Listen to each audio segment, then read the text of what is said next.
In many parts of the world today, being born female means you'll probably spend your life in hardship and poverty. Emily tells us about one woman who's working to change that.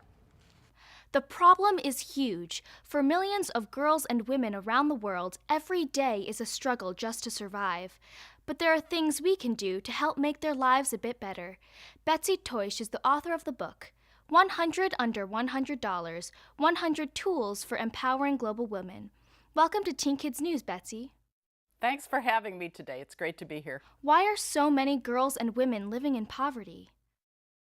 Well, around the world, we have about 2 to 3 billion people that live on just a couple dollars a day. That's in Asia, Africa, Latin America. And the main factor is that a lot of those cultures are very male-dominated, and girls and women are not considered equal citizens, and therefore they're discriminated against. What are the biggest issues they face? A huge issue for girls in the developing world is just getting to school at all. And they spend a lot of time on chores every day that you or I just use manual tools for, but they don't have any of those tools. No electricity, no water, no running water. So they spend a lot of time on that, and it's just hard for them to get to school at all. And they also lack health care. It's much more common. If boys are sick, they take care of the boys. If girls are sick, sometimes they overlook it. And in many of these places, they marry girls off when they're young teens, like 12 or 13 years old. So they don't go to school anymore, of course, and then they have babies when they're just young teenagers. And everybody stays impoverished, men and women. How can your book help these women?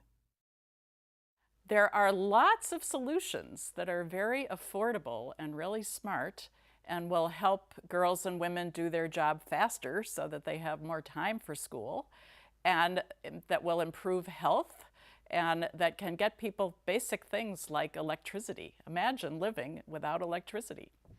You call these things tools. Let's talk about a couple of your favorite tools. Tell us about the water roller. Well, girls and women are assigned the task of carrying water. If you don't have a tap like most people do in our country, then you have to go to where the water is, and the water might be really far away. It can be a mile or two away. You might have, if you don't have a well, you would have to go to the stream or the river. And generally, it's carried in a jerry can. This is, I can lift this because it doesn't have water in it, but once it does, it has 44 pounds of water. So imagine carrying that, and children, particularly girls, are often doing that job, and it takes a lot of time and a lot of physical strain. Cynthia Koenig has developed something called the water roller, and the water roller has a volume that is twice this, so that means that it takes only half the amount of time to carry the same amount of water because you're carrying twice as much, and you're rolling it. So instead of having to have the muscles to carry it, you just push it. And it's much faster. It will cost about $30. And it turns out that boys like to do it because it's kind of fun. It feels like a game, like you're pushing something. But just getting the water home isn't enough. In many areas, the water isn't safe to drink. And that brings us to the other tool. Safe drinking water is something that we take for granted because our water is purified before we turn the tap on. But in the developing world, that's not true. Everybody has to do it for their own household. It's a lot of work, and a lot of people don't know how to do it, and that's why they get sick a lot. And then when they get sick, everybody else gets sick because they catch it. So if you can purify water, you're helping people's health enormously.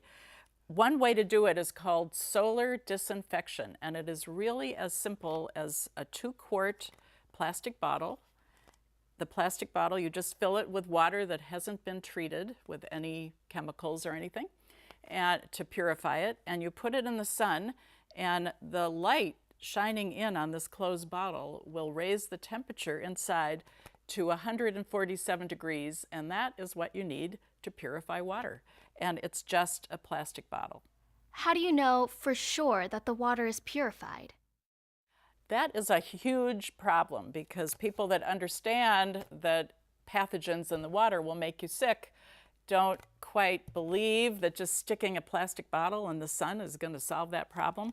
So some scientists in Austria designed a gauge. This is called the Helios, and it fits onto the bottle. They have 3 different bottle top sizes depending on where you are. They use different sizes. And the sun shines into the register here, and it has 4 bars, kind of like a cell phone charging. And when the temperature is hot enough, according to this gauge, a smiley face comes up, and then you know that the water is safe. And you could put this on 1 bottle but have 10 or 15 other bottles, and they're all in the sun at the same time. So that improves people's confidence that their water is safe. Wow, that's pretty amazing, just with a plastic bottle. When we return, Betsy will show us one more tool. Teen Kids News will be right back.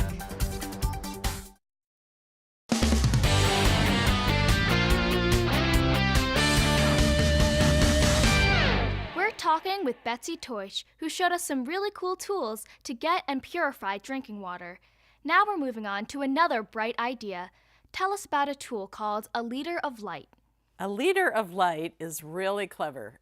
It's a way to get light into a house that's dark during the day because it has no windows.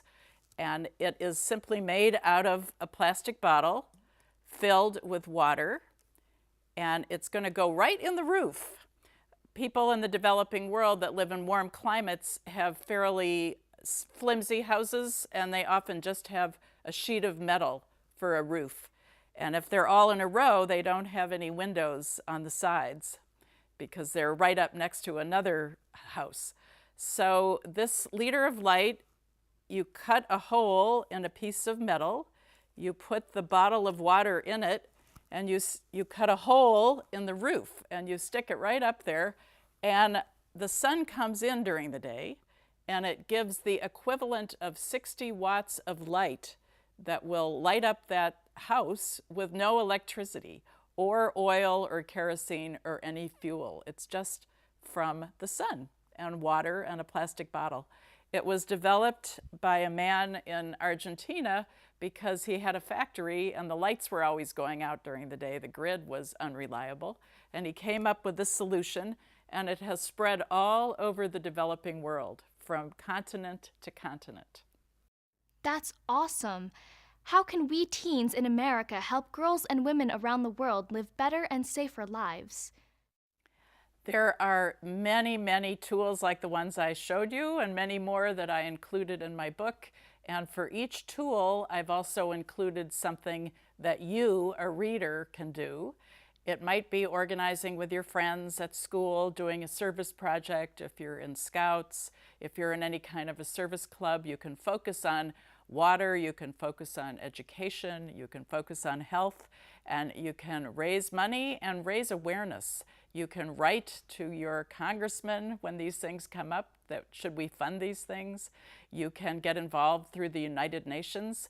There are many different avenues. So you first figure out what the problem is and what the solutions are, and then you get on board to try to help. Thanks, Betsy. This is incredibly inspiring. Great to be here. I love telling people that there's actually good news in the world. Over the coming months, we'll get more suggestions from Betsy on other tools that don't cost a lot but can do an awful lot of good. For Teen Kids News, I'm Emily. There are countries in the world that don't have some of the things we use every day. But there are simple ways even teens can help make a difference. Eden tells us more. In many poor countries, putting up telephone wires is too expensive. So the only phone service people have is with cell phones. But when you realize that many of these areas don't have electricity, you see there's a pretty big problem. How can you charge your cell phone when there's no place to plug it in? Once again, we're joined by Betsy Teutsch. She wrote the book 100 Under $100, 100 Tools for Empowering Global Women. Betsy, if someone has a cell phone, but there's no electricity, how can they charge their phone? Well, that's a great question. Fortunately, think about the sun. It beats down in the global south where we're talking about, where there is the vast swath of poverty on the planet. Those are very, very sunny places. So the trick is to harness the sun and figure out how to charge it. And we do that with solar panels. So, what's the inexpensive tool that can help solve this problem? Well, the inexpensive tool is a very small solar panel, which is on this lamp, which also has a USB port. So you leave this to charge all day long, about 8 hours, and then you can plug in your phone right into the charger here, and you can have your phone charged. That way you don't have to go somewhere else and pay someone else for phone charging, which is a big nuisance for people in the developing world when they have phones but not electricity. And by the way, this is also a lamp.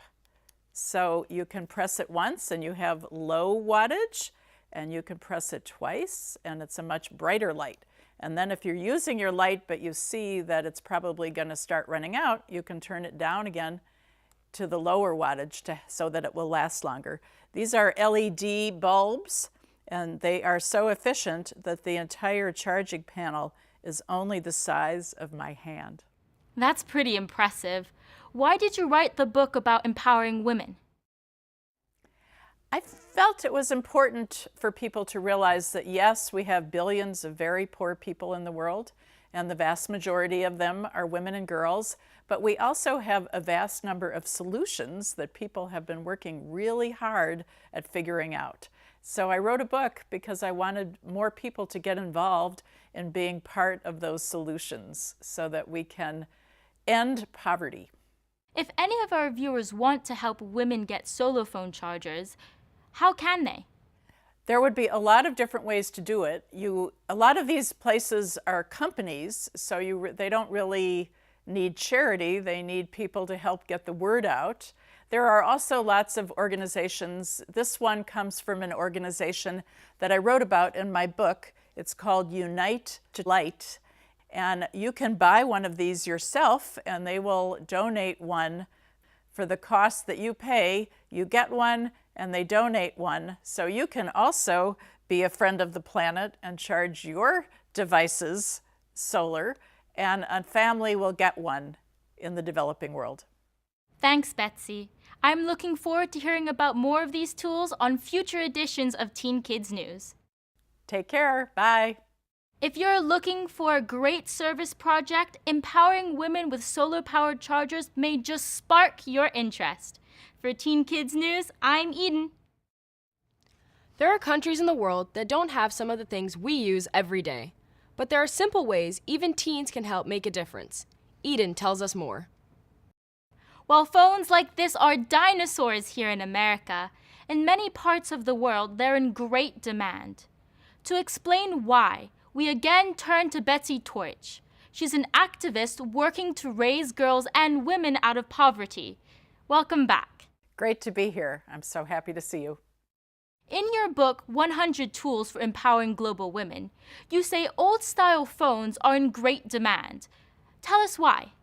Well, this is called a feature phone, and some of you might remember them from when you were very young. And they are not what we now call a smartphone, but it's an entry-level phone that has really made the difference for so many people around the world in places where they never had phones to begin with. We call this a leapfrog technology because people that never had landlines at all can go straight to a feature phone. There are more people in the world that have cell phones now than have toilets. So they're immensely popular in Asia, in Africa, in Latin America. Everywhere that people never had phones, they're really thrilled to have a cell phone, and they're very affordable now. What's the most popular feature on these phones? Well, obviously calling people when you never got to do that before is very popular. These phones can send text messages, so that's really important for two-way communication, but they have another tool built in, which is a flashlight. If you press it once, a beam, and if you press it twice, it stays on. So if you can imagine, if you live in a place with no electricity, then having a flashlight is really great. This doesn't solve overhead problems. It doesn't give you light really to read by, but if you want to go places, it's great. What are some other features that the phone has that some people might like? Phones have, in some places like Kenya, they're very advanced. They call it mobile money, and people send money by text over their phones. They can deposit money when somebody gives it to them. It goes right into their account. They can pay for things. They can save a lot of time if they used to have to go stand in line somewhere, and they can send an electronic payment. They're really more advanced than we are in the United States in this area. Wow. If viewers of Teen Kids News want to send women these phones, how can they? Well, you wouldn't send them these phones. You would send them the phones that are appropriate for the setting that they're in. You can collect old phones that are sitting around in your house, though. And there's an organization online called hopephones.org, and you can send them all the phones that you collect of any type, and they will even pay for the shipping. They refurbish the phones that they can resell, and the ones that they can't resell, they recycle responsibly. And all the money that they raise goes to getting cell phones to health workers in the developing world in really poor countries so that they have cell phones to communicate information about people's health. That's great. Thanks, Betsy. We'll see you again soon. Take care. Bye-bye. Who'd have thought phones we'd throw away can be so valuable to people in other countries, especially girls? For Teen Kids News, I'm Eden. Throughout the year, we've been reporting on simple things that can make a big difference in lives of people living in poverty, especially girls, because they're most often the victims of abuse and misfortune. All of these ideas come from the book 100 Tools for Empowering Global Women. With us again is its author, Betsy Torch. Hi. Great to be back. Thanks for having me. I can't wait for the audience to hear what you're going to tell us about this week. Urine. Can it actually be useful? Urine is actually extremely beneficial. First of all, it's important to know that human urine is essentially sterile. It doesn't have pathogens in it, so it's relatively safe after it's been stored for a month. It's full of nitrogen. That's the main ingredient of pee after water, and nitrogen is what is the main ingredient in fertilizer. So if you use human urine on your crops, they grow much bigger and faster. And in places where the earth is very depleted, and they used to let the earth replenish itself by leaving a field fallow, but population pressures make that more and more difficult to just leave a field open. So this is a way to help plants grow, and it's free. Fertilizer is actually very costly, and it has to be shipped in places where it's very hard to get it there. So if farmers, and about half of the world's farmers in the developing world are women, if they can have access to something as simple as pee, and it helps grow their crops much bigger, it's great. Are you suggesting American teens send their pee to poor countries? I don't think that's a great idea, but I do think that learning more about this is a really great science project. I've seen examples where you have two plots. One has just plain water, and the other has urine. And the urine fertilized crop is like this, and the one with just plain water is like this. So you can prove that it really works, and organic gardeners do use this on an individual basis. In the developing world, the big challenge is to educate people that this is a resource that's available to them. So what we want to do is help organizations that educate farmers get the word out. So how can teens do that?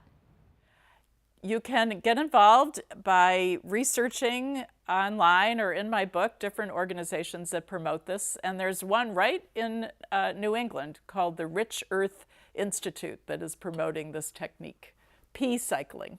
Wow, I never would have thought of that. Thanks, Betsy. You're welcome. This is just one of the many ideas in Betsy's book. If urine as fertilizer doesn't excite you, maybe one of the other 99 ideas will. For Teen Kids News, I'm Eden. There are countries in the world that don't have some of the things we use every day. But there are simple ways even teens can help make a difference. Eden tells us more. When we're hungry, it's easy to cook something on the stove or in a microwave. But for many people around the world, that's just not possible. Not only don't they have microwaves and stoves, they don't have the electricity needed to power them. But there's a pretty amazing invention that can do the job without needing to plug anything in. It's one of the incredible devices in the book 100 Tools for Empowering Global Women, and it was written by Betsy Torch. Welcome back. Great to be here, thanks. You call this tool the Wonder Bag. How does it work? The Wonder Bag is an insulated bag for cooking in. They call it a fireless cooker. It's kind of like a crock pot, but it doesn't require any electricity. And that's important in places where people don't have any electricity. So you boil a pot of soup. I made mine this morning on a gas stove, but in the developing world, you do that over a campfire, really. That's how people cook. And then once it's to a boil, you tuck it right in this bag, very tight, and you pull the string, and then you leave it for several hours, and just like a crock pot, the soup will cook. So we're going to see if it worked. First, I just loosen up this, and then I take this top off, and then you see a pot of soup. And it's still really, really hot. I'm going to put this down. It saves a lot of fuel, and also when you're not cooking over a fire, the food doesn't burn, and that makes it much easier to clean up afterwards. Because as you can imagine, if you don't have running water, it's really a pain to clean your dishes. So here's what the soup looks like, and I can tell you that it smells really great, and it is steaming, even though it's been in here for about 5 hours by now. And I'm going to give it a taste, and we'll see. Yum. That sure does look good. So this actually isn't a new invention, but rather a technique that's been around a long time? It's an ancient technique. Sometimes they dig a hole in the earth and put a pot in it, and that will insulate it. You can make your own at home. You can just take a box like a carton and a sleeping bag, bring your food to a boil and put your food right in and cover it up tight and leave it, and you will save a lot of fuel. It's a great way to fight global warming. And for girls in the developing world that have to go collect that wood to cook food, it saves them a lot of time, and they can be in school. So how can American teens help girls in other countries get Wonder Bags?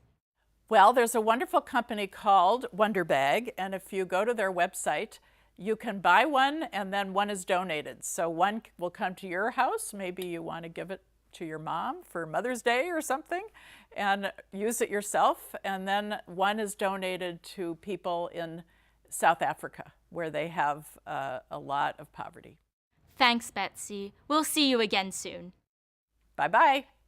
The Wonder Bag, truly a wonderful way to help others. For Teen Kids News, I'm Eden. There are countries in the world that don't have some of the things we use every day. But there are simple ways even teens can help make a difference. Eden tells us more. What I'm about to tell you is very upsetting. A tremendous number of kids around the world don't have enough to eat. In fact, they're so malnourished, they're in danger of starving to death. And while governments and international organizations are working to end childhood hunger, they can still use our help. To tell us more about this is Betsy Torch. Her book, 100 Tools for Empowering Global Women, gives information on simple things any of us can do to help people in the poorest areas of the world. Good to talk with you again. Great to be here. Thanks for having me. The title of your book singles out helping women, but childhood hunger certainly isn't limited to just girls. That's absolutely true. In a typical house, boys are usually better fed, but when you come to the level of children starving to death, which is called acute malnutrition, That happens to both boys and girls. How big a problem is childhood hunger? Well, it's an enormous problem, but there has been a lot of progress made in the last bunch of years. We don't have as many people dying from hunger as we used to, and that's great, but there's still a lot of room as long as anybody is hungry. When I say hungry, I don't mean food insecure occasionally. I mean really just starving to death, unfortunately. And where is it most likely found? It's most common in agrarian cultures where people live on very small farms. That would be in sub-Saharan Africa, in Asia, in Central America, where there's a lot of poverty.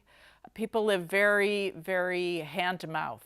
And if something goes wrong, if there's a drought or a flood or a terrible storm and their crop is destroyed, they really don't have anything to fall back on. And that is when people have a hunger season, and if it goes on too long without anybody intervening and helping, then it becomes acute and children begin to die. So what tool are you recommending to help? There's been a fabulous innovation called Plumpy Nut. And Plumpy Nut replaces what used to be accomplished by an intravenous tube in a field hospital. A mother would have to take her very weak children far away and try to get there, and then there were only so many kids that they could help that way. And then they were in a hospital setting, which is really hard on the whole family, and they're away from the rest of their family. But this is a paste. It's based on peanuts, and it was designed by a pediatrician that noticed that kids in France, where he lived, really like Nutella, which is chocolate, and he came up with a version of it that is peanut butter with a lot of micronutrients added to it. So it's what children need to survive and heal. So if they eat a couple of meals of this a day, after about a month, they have been cured of extreme malnutrition, and they're back on the road to health. And how do they get these plumpy nuts? They're distributed through various systems. They're manufactured in the countries where they're most needed, so they also provide jobs for local people, which is great. You can't buy them over the counter. They have to be prescribed. They're actually a treatment. Well, I'm sold. So what can teens do to help? Well, hunger is a huge problem, and there are many, many people working on it. So you can do a hunger walk, you can raise money, you can do a bake sale. Ironically, you could be selling goodies that would help children have enough food, those that don't have enough food. And look online, look in my book. There are great opportunities to help feed people around the world. Terrific. Once again, thanks, Betsy. Thank you. The decision is now yours. You can conveniently forget all about those kids who live with hunger, or you can roll up your sleeves and do something about it. For Teen Kids News, I'm Eden.